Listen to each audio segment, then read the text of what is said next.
जय श्री कृष्ण। राधे राधे।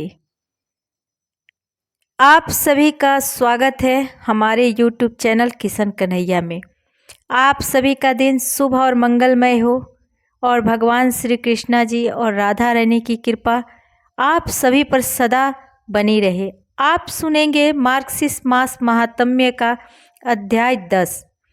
श्री नारायण मुनि कहते हैं, हे मुनि, उस तेज पुंज के सामने ध्यान और स्तुति के खड़े हुए उन देवताओं ने उस तेजो राशि के मध्य भाग में एक कमनीय शरीर को देखा जो सजल जलधार के समान श्याम कांति से युक्त एवं परम मनोहर था।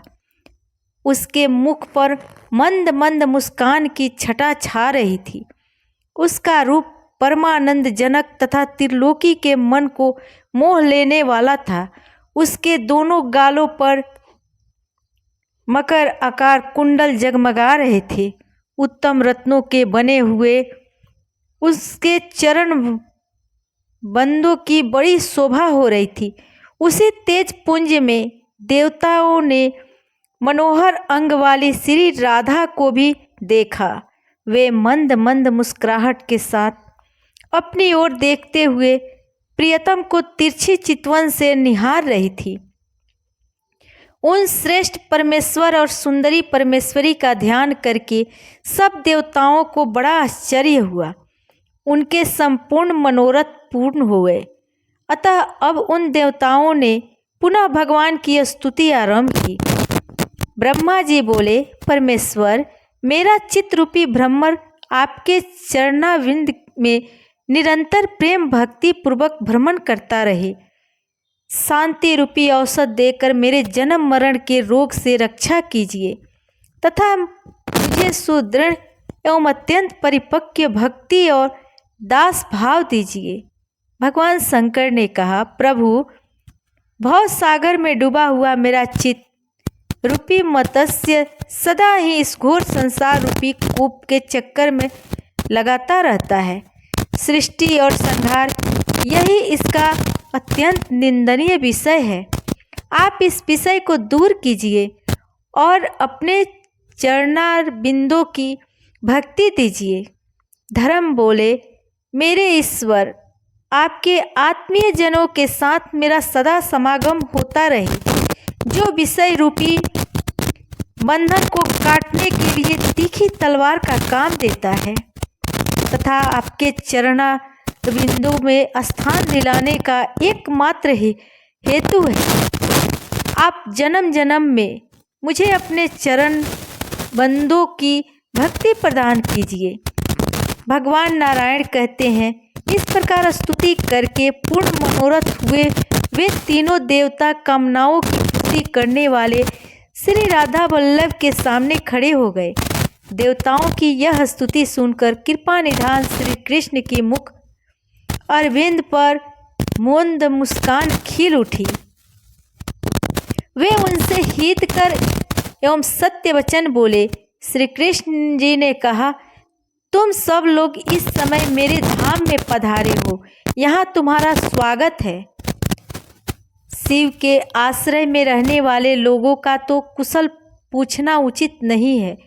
यहाँ आकर तुम निश्चिंत हो जाओ। मेरे रहते तुम्हें क्या चिंता है। मैं समस्त जीवों के भीतर विराजमान हूँ, परंतु स्तुति से ही प्रत्यक्ष होता हूँ। तुम्हारा जो अभिप्राय है वह सब मैं निश्चित रूप से जानता हूँ। देवताओं, शुभ अशुभ जो भी कर्म है वह समय पर ही होगा। बड़ा और छोटा सब कार्य काल से ही संपन्न होता है। वृक्ष अपने समय पर ही सदा फूलते फलते हैं, समय पर ही उनके फल पकते हैं, समय पर ही वे कच्चे फलों से युक्त होते हैं। सुख दुख, संपत्ति विपत्ति, शोक चिंता तथा शुभ अशुभ सब अपने अपने कर्मों के फल हैं और सभी समय पर ही उपस्थित होते हैं। तीनों लोक में ना तो कोई किसी का प्रिय है और ना अप्रिय है। समय आने पर कार्यवश सभी लोग अप्रिय अथवा प्रिय होते हैं। तुम लोगों ने देखा है, पृथ्वी पर बहुत से राजा और मनु हुए और वे सभी अपने अपने कर्मों के फल के परिपक्व में काल के अधीन हो गए। तुम लोगों ने यहाँ गौलोक में जो एक क्षण व्यतीत हुआ है, उतने में ही पृथ्वी पर 7 मनवंतर बीत गए। 7 इंद्र समाप्त हो गए। इस समय 8वें इंद्र चल रहे हैं। इस प्रकार मेरा काल चक्र दिन रात भ्रमण करता रहता है। इंद्र, मनु तथा राजा सभी लोग काल के वशीभूत हो गए हैं। उनकी कृति पृथ्वी, पुण्य और पाप की कथा मात्र शेष रह गई है। इस समय भी भूमि पर बहुत से राजा दुष्ट और भगवान निंदक हैं।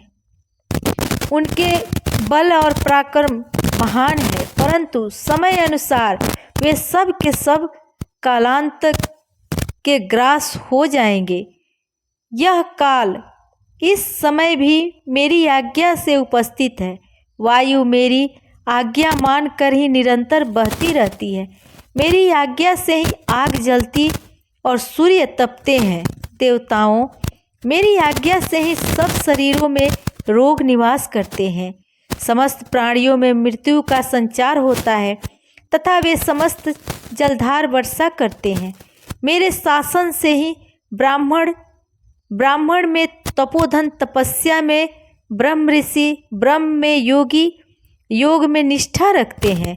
वे सब के सब मेरे भय से भयभीत होकर ही स्वधर्म कर्म के पालन में तत्पर हैं। मेरे जो भक्त हैं वे सदा निसंक रहते हैं, क्योंकि वे कर्म का निर्मूलन करने में समर्थ हैं। देवताओं, मैं काल का भी काल हूँ, विधाता का भी विधाता हूँ, संहारकारी का भी संहारक तथा पालक का भी पालक। परात्पर परमेश्वर हो, मेरी आज्ञा से यह शिव संहार करते हैं, इसलिए इनका नाम हर है।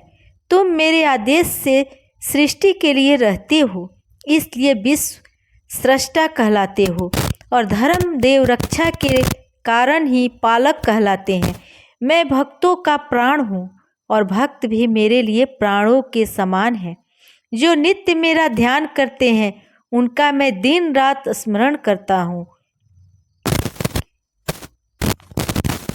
16 अंशों से युक्त अत्यंत तीखा सुदर्शन नामक चक्र महान तेजस्वी, संपूर्ण जीवधारियों में जितना भी तेज है वह सब उस चक्र के तेज के 16वें अंश के बराबर भी नहीं। आप सब देवता और प्राणादिक लक्ष्मी भी मुझे भक्त से बढ़कर प्यारी नहीं है। देवेश्वर, भक्तों का भक्ति पूर्वक दिया हुआ जो द्रव्य है उसको मैं बड़े प्रेम से ग्रहण करता हूँ, परंतु भक्तों की दी हुई कोई भी वस्तु मैं नहीं खाता। निश्चय ही उसे राजा बलि ही भोगते हैं। जो अपने स्त्री पुत्र आदि स्वजनों का त्याग कर दिन रात मुझे ही याद करते हैं, उनका स्मरण मैं भी तुम लोगों को त्याग कर अहर्निश किया करता हूँ। जो लोग भक्तों, ब्राह्मणों और गौओं से द्वेष रखते हैं, यज्ञों और देवताओं की हिंसा करते हैं, वे शीघ्र ही उसी तरह नष्ट हो जाते हैं जैसे प्रज्वलित अग्नि में तिनके। जब मैं उनका घातक बनकर उपस्थित होता हूँ तब कोई भी उनकी रक्षा नहीं कर पाता। देवताओं, मैं पृथ्वी पर जाऊंगा। अब तुम लोग भी अपने स्थान को पधारो और शीघ्र ही अपने अंश रूप से भूतल पर अवतार लो। ऐसा कहकर जगदीश्वर श्री कृष्ण जी ने गोपों और गोपियों को बुलाकर मधुर सत्य संयोजित बातें कही। गोपों और गोपियों, सुनो, तुम सब के सब नंदराय जी का जो उत्कृष्ट ब्रज है वहाँ जाओ, उस ब्रज में अवतार ग्रहण करो। राधिके, तुम भी शीघ्र ही वृषभानु के घर पधारो। वृषभानु की प्यारी स्त्री बड़ी साध्वी है, उनका नाम कलावती है।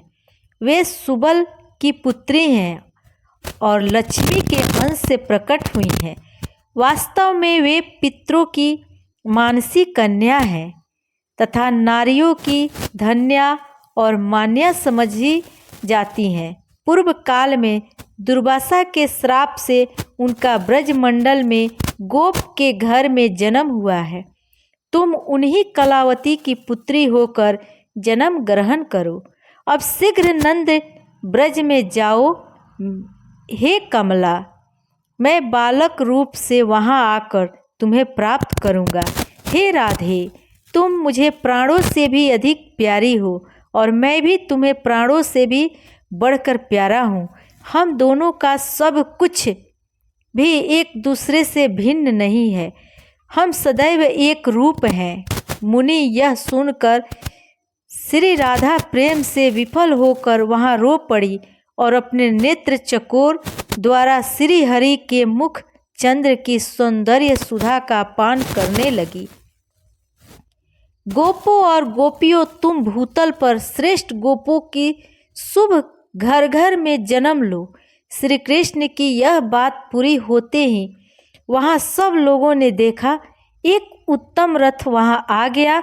वह श्रेष्ठ मणि रत्नों का सार तत्व हीरक से बसीभूत था। लाखों श्वेत चर्म तथा दर्पण उनकी शोभा बढ़ा रहे थे। वह अग्नि शुद्ध सूक्ष्म गैरही वस्त्रों सजाया गया था। सोने का बना हुआ वह सुंदर विमान अनुपम तेज पुंज में दिखाई देता था।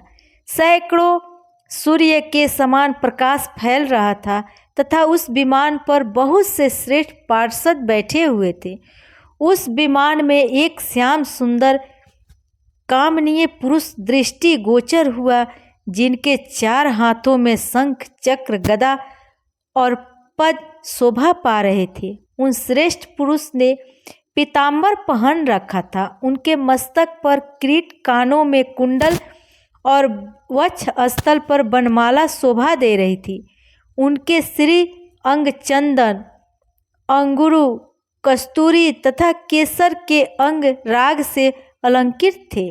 4 भुजाएं और मुस्कुराता हुआ मनोहर मुख देखने ही योग्य था। भक्तों पर अनुग्रह करने के लिए वे व्याकुल दिखाई देते थे। उनके वाम भाग में सुरम्य शरीर वाली शुक्ल वर्णा मनोहरा ज्ञान रूपा एवं विद्या की अधिष्ठात्री देवी सरस्वती जी दिखाई दी, जिनके हाथों में वेणु, वीणा और पुस्तकें थी। वे भी भक्तों पर अनुग्रह करने के लिए कातर जान पड़ती थी।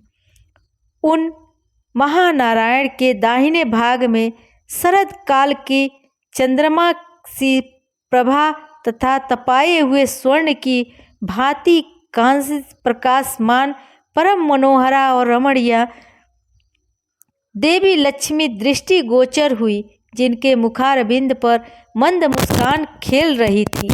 वे अपनी ओर देखने वाले नारायण देव को तिरछी चितवन से निहार रही थी। पत्नियों और पार्षदों के साथ शीघ्र ही विमान से उतरकर वे नारायण देव गोप गोपियों से भरी हुई उस रमणीय सभा में जा पहुँचे। उन्हें देखते ही ब्रह्मा आदि देवता, गोप और गोपी सब के सब आनंद से उठकर खड़े हो गए। सबके हाथ जुड़े हुए थे। देवर्षिगण साम वेदोक्त स्त्रोत द्वारा उनकी स्तुति करने लगे। उनकी स्तुति समाप्त होने पर नारायण देव आगे जाकर श्री कृष्ण विग्रह में विलीन हो गए। यह परम आश्चर्य की बात देखकर सबको बड़ा विस्मय हुआ। इसी समय वह एक दूसरा सुवर्णम रथ आ पहुंचा। उससे जगत का पालन करने वाले त्रिलोकीनाथ विष्णु स्वयं उतरकर उस सभा में आए। उनके 4 भुजाएं थीं। वनमाला से विभूषित पीताम्बरधारी, संपूर्ण अलंकारों की शोभा से संपन्न तथा करोड़ों सूर्य के समान प्रकाशमान श्रीमान विष्णु भगवान बड़े मनोहर दिखाई देते थे। वे मंद मंद मुस्कुरा रहे थे। मुनि उन्हें देखते ही सब लोग उठकर खड़े हो गए। सबने प्रणाम करके उनका सत्वन किया। इसके बाद वे भी वही श्री राधिका वल्लभ श्री कृष्ण के शरीर में लीन हो गए। श्वेत द्वीप निवासी श्री विष्णु के श्री कृष्ण विग्रह में विलीन हो जाने के बाद वहाँ तुरंत ही शुद्ध स्फटिक मणि के समान गौरव वर्ण वाले संकर्षण नामक पुरुष पधारे। वे बड़ी उतावली में थे, उनके सहस्त्र मस्तक थे तथा वे 100 सूर्य के समान देदीप्यमान हो रहे थे। उनको आया देख सबने उस विष्णु स्वरूप संकर्षण का स्तवन किया। हे नारद, उन्होंने भी वहां आकर मस्तक झुकाकर राधिके स्वर की स्तुति की तथा सहस्त्र मस्तकों द्वारा भक्ति भाव से उनको प्रणाम किया। इसके बाद धर्म के पुत्र स्वरूप हम दोनों भाई नर और नारायण वहां गए। मैं तो श्री कृष्ण के चरणाविंद में लीन हो गया, किंतु नर अर्जुन के रूप में दृष्टि गोचर हुआ। फिर ब्रह्मा, शिव, शेष और धर्म यह चारों वहाँ एक स्थान पर खड़े हो गए। इस बीच में देवताओं ने वहाँ दूसरा उत्तम रथ देखा जो स्वर्ण के सार तत्व का बना हुआ था और नाना प्रकार के रत्न निर्मित उपकरणों से अलंकृत था। ग्रीष्म ऋतु के मध्याह्नकालीन मार्तंग की प्रभा से तिरस्कृत करने वाला वह श्रेष्ठ विमान मोती, माणिक्य और हीरो के समूह से जाजलमान जान पड़ता था। उस विमान में बैठी हुई मूल प्रकृति ईश्वरी देवी दुर्गा को भी देवताओं ने देखा, जो रत्नम अलंकारों से विभूषित थी और उन अनुपम तेज स्वरूपा देवी के सहस्त्र भुजाएं थी और उनमें भांति भांति के आयुध शोभा पा रहे थे। उनके प्रसन्न मुख पर मंद हास की छटा छा रही थी। वे भक्तों पर कृपा करने के लिए व्याकुल दिखाई देती थी। दोनों पुत्रों के साथ साथ सिंह की पीठ पर बैठी थी। उस रथ से उतरकर पुत्रों सहित देवी ने शीघ्रतापूर्वक श्री कृष्ण को प्रणाम किया। फिर वे एक श्रेष्ठ आसन पर बैठ गई। इसके बाद गणेश और कार्तिकेय ने परात पर भी श्री कृष्ण, शंकर, धर्म संकर्षण तथा ब्रह्मा जी को नमस्कार किया। उन दोनों देवेश्वर को निकट आया देखकर वे सब देवता उठकर खड़े हो गए। उन्होंने आशीर्वाद दिया और दोनों को अपने पास बिठा लिया। देवता बड़ी प्रसन्नता के साथ गणेश और कार्तिकेय के साथ उत्तम वार्तालाप करने लगे। उस समय देवता और देवी उस सभा में श्री हरि के सामने बैठ गए। उन्हें देख बहुसंख्यक गोप और गोपियां आश्चर्य से चकित हो रही थी। फिर श्री कृष्ण के मुखारविंद पर मुस्कुराहट खेलने लगी। वे लक्ष्मी से बोले, हे सनातनी देवी, तुम नाना रत्नों से संपन्न भीष्म की राजभवन में जाओ और वहाँ विदर्भ देश की महारानी के उदर से जन्म धारण करो। हे साध्वी देवी, मैं स्वयं कुंडलपुर में जाकर तुम्हारा पाणी ग्रहण करूँगा। वे रमा आदि देवियों पार्वती को देखकर शीघ्र ही उठकर खड़ी हो गई। उन्होंने ईश्वरी को रमणीय रत्न सिंहासन पर बिठाया। विप्र व नारद, पार्वती, लक्ष्मी और सरस्वती यह तीनों देवियाँ परस्पर यथोचित कुशल प्रश्न करके वहाँ एक पर बैठी वे प्रेम पूर्वक गोप कन्याओं से वार्तालाप करने लगी। कुछ गोपियाँ बड़ी प्रसन्नता के साथ उनके निकट बैठ गईं।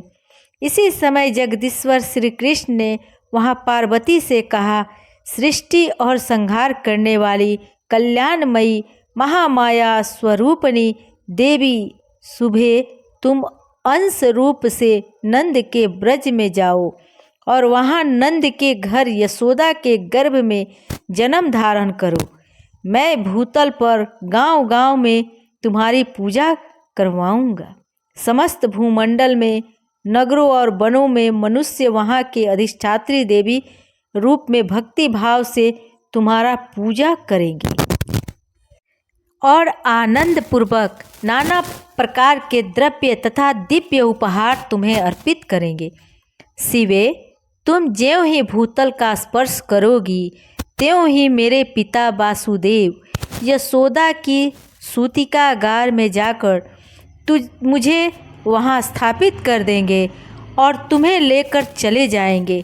कंस का साक्षात्कार होने मात्र से तुम पुनः शिव के समीप चली जाओगी और मैं भूतल पर भार उतार कर अपने धाम में आ जाऊंगा। ऐसा कहकर तुरंत ही 6 मुख वाले स्कंद से भी श्री कृष्ण बोले, वत्स सुरेश्वर, तुम अंश रूप से भूतल पर जाओ और जाम के गर्भ से जन्म ग्रहण करो।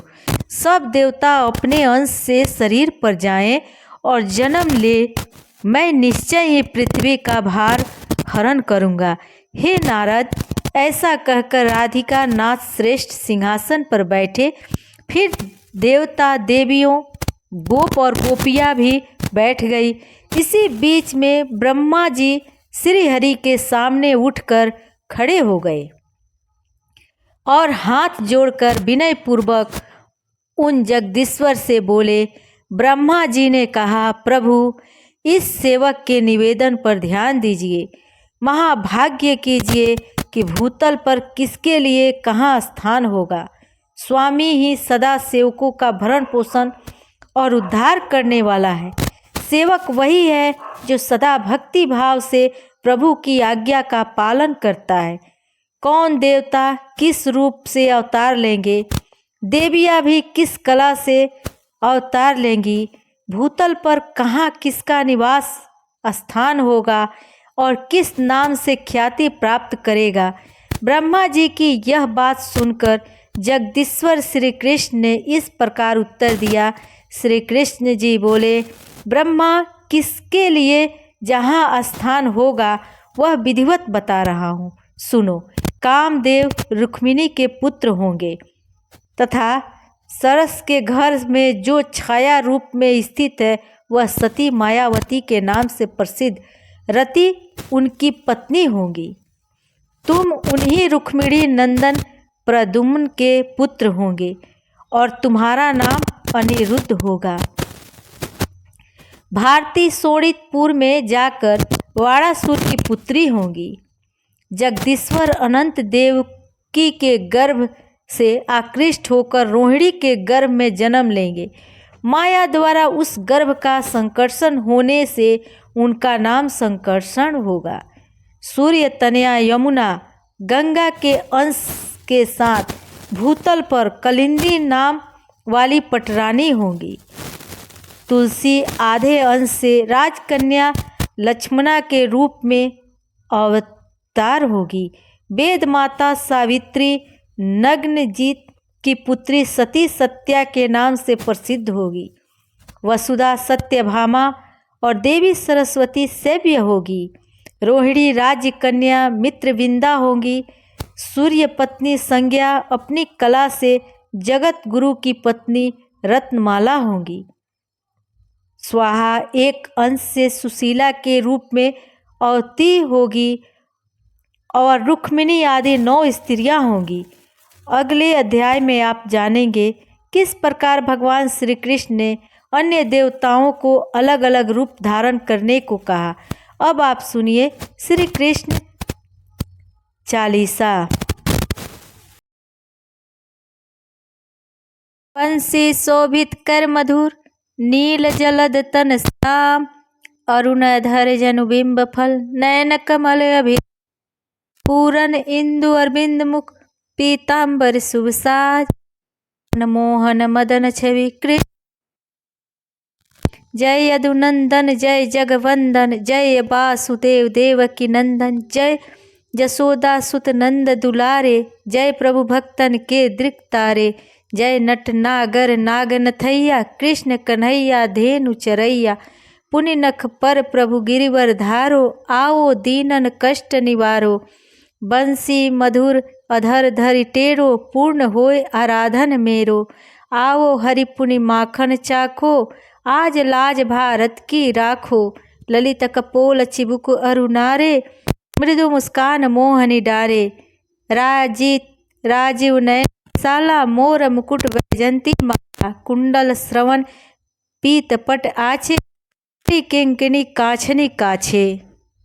नील जलज सुंदर तनु सोहे छवि लखि सुर नर मुनि मन मोहे मस्तक तिलक अलक घुघरारे आओ कृष्ण बांसुरी वारे करि पै पान पूत नहीं तारियो आका बाका कागा सुर मारियो मधुबन जलज अग्नि जब ज्वाला भई शीतल लख तही नंदलाला सुरपति जब ब्रज चढ़यो रिसाई मूसर ढारी बारी बरसाई लगत देखी ब्रज जात बहायो गोवर्धन नख धारी बचायो जसुदा के मन भ्रम जब आवा निज मुख 14 भुवन दिखावा दुष्ट कंस के मन यह आयो कोटि कमल के फूल मंगायो नाथ काली यहीं तब तुम लीना चरण चिन्ह दे निर्भय कीना करि गोपिन संग रास विलासा सबकी पूरन करि अभिलाषा केतिक महा असुर संहारे कंस ही केस पकड़ दे मारे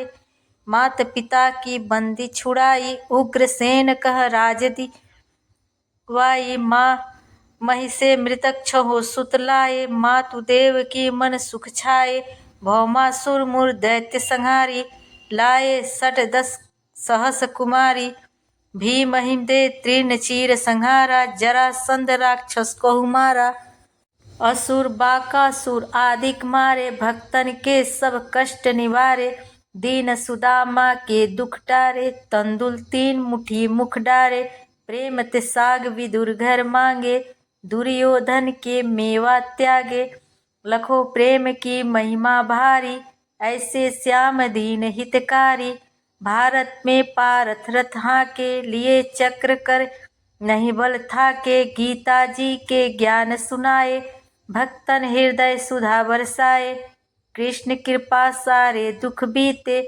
युद्ध क्षेत्र में पांडव जीते जग में विजय न्याय की किन्हीं भारत की लज्जा रख लिन्हीं निज माया तुम विधि बिखायो उड़ते संशय सकल मिटायो जब सत निंदा करी विहाला जीवन मुक्त कियो शिशुपाला जब ही द्रौपदी टेढ़ लगाई दीनानाथ लाज अब जाई तुरंत ही वसन बने नंदलाला बड़े चीर भा हरि मुँह काला अस अनाथ के नाथ कन्हैया डूबत भंवर बचावत नैया सुंदर दास आस उरधारी दया दृष्टि कीजे बनवारी नाथ सकल मम कुमति निवारो क्षमहु बेगी अपराध हमारो खोलो पट अब दर्शन दीजे बोलो कृष्ण कन्हैया कीजे श्री कृष्ण चालीसा पढ़ई श्याम चरण चित लाए जो मन में इच्छा करे सकल सिद्ध हो जाए। अब श्री कृष्ण चालीसा समाप्त होती है। जय श्री कृष्ण। राधे।